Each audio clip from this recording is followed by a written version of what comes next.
Good morning সকলকে। নতুন দিনের অনেক অনেক শুভেচ্ছা। আজকে আসলে আমার ছুটির দিন ছিল। আমি করিডোরে আসছি, এসে একটা সুন্দর দৃশ্য দেখলাম।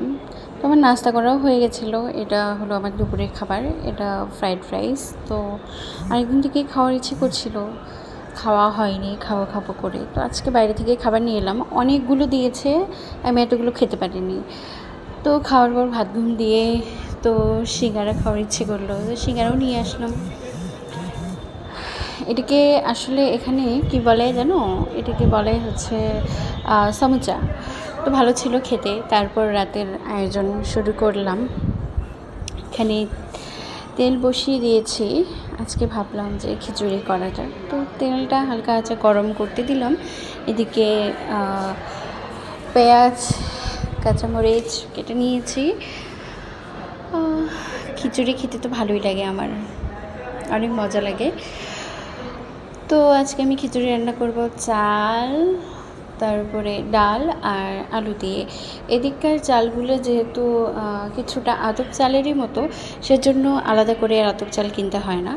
তো এদিকে আমি অন্য চুলায় পেঁয়াজ মরিচটা একটু ভাজতে বসিয়ে দিয়েছি, কারণ একটা একটা করে ভাজলে তো সময় লাগবে। আর এদিকে চাল ডাল আলু আমি একটু কড়া করে ভেজে নিচ্ছি, কারণ এভাবে খেলে আমার কাছে অনেক মজার মনে হয়, আর আমার কাছে মনে হয় যে অনেক ভালো হয় রান্নাটা।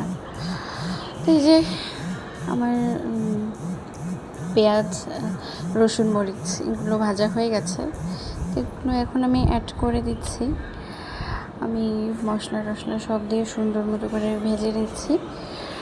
আর এটিকে আরও ভালো মতো করে ভেজে নিচ্ছি যেন আরও বেশি মজাদার হয়। তারপর তো জল দিয়ে দিলাম পরিমাণ মতো। এখন জল দিয়ে তো অপেক্ষা করতে হবে খিচুড়ি হওয়ার জন্য। তো এই যে আমার খিচুড়ি রেডি, আর একটু চুলায় বসিয়ে রাখলেই হয়ে যাবে।